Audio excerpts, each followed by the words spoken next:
Great campfire song, Margaritaville. Really short look today at what you have to do to play the three chords involved and maybe a little bit of the lead, or the intro. It's actually a pretty cool intro. So just want to take a short look at a really easy way to play Margaritaville. Not that there's a really hard way to go along with it. So for Margaritaville, perfect calypso kind of folk song. It's a great tune. All you need is really two chords, well, three. You gotta play G too. D, G, and A7. Three chords. D, G, and A or A7. Chords in the key of D. Chords numbers 1, 4, and 5. So we're in the key of D. And what Jimmy Buffett has done here is made a really, really simple chord progression.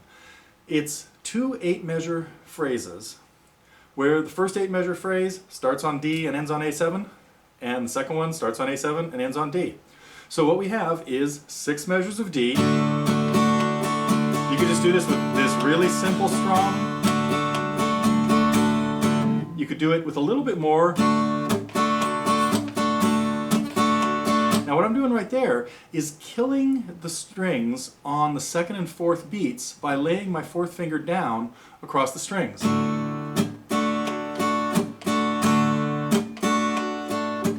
Now that's the same strum.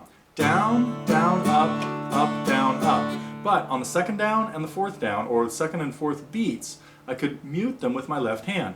1, 2, and 3, and 4, and. Then we have this cool little effect of like a snare drum being played on beats 2 and 4 for a standard rock and roll song. Anyway, so all you have to do to get through Margaritaville, there's a fourth chord. There's a secondary dominant. At one point we threw in a D7, and you could use that D7 anytime the next chord is G, because D7 would be chord 5, the dominant chord, in the key of G.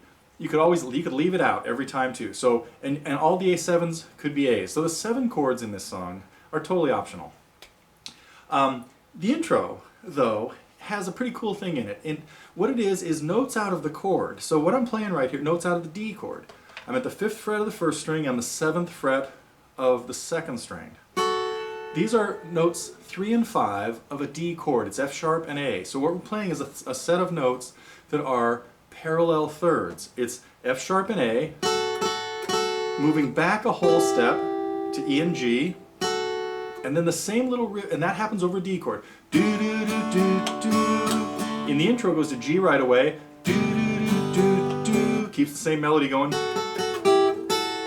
When it gets to the A7 chord, the third measure, it moves up to parallel thirds out of the G chord, G and B. These would be notes 1 and 3 of a G chord. So I'm at the 7th fret of the first string and the 8th fret of the second string.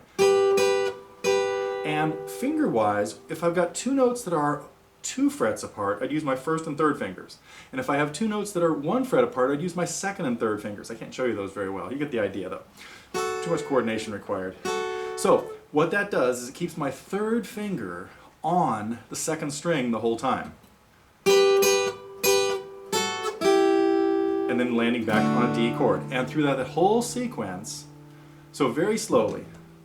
Oh, another important thing. I'm going to keep this hand going down and up just as if I was strumming the chord. I'm not going to do this. Doesn't sound as good, does it?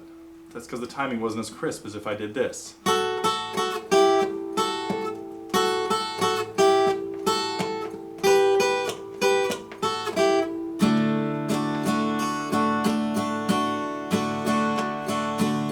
Now you can also slide from the last pair of notes to the G and the E, going into that, make it sound a little bit cooler. Well, smoother maybe. I don't know if it's cooler. All right, I'm going to run through one verse and one chorus of this just so you can see how it works. If I'm just going to play the introduction, I'm going to have somebody else play that cool lead. Do do do do G.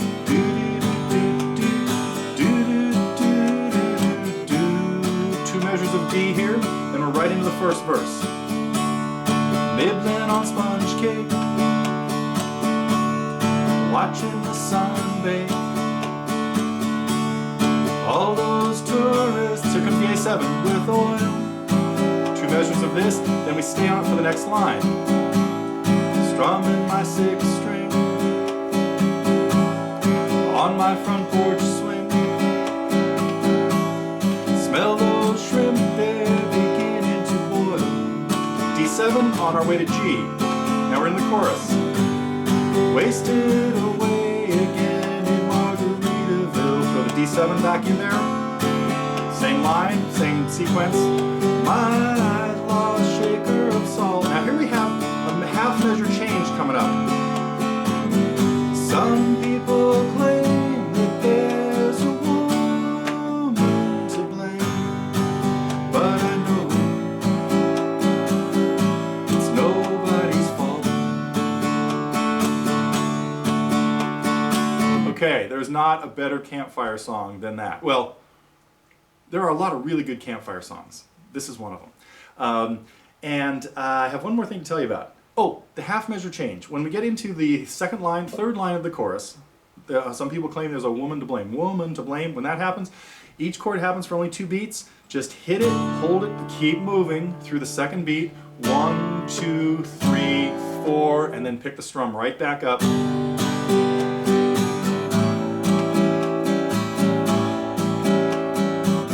Now notice when I was playing it that time through, I wasn't doing the muted strum. I was just doing it straight with the simple strum. Part of what makes this a great campfire song. So if you have trouble figuring out where the words go, listen to the original.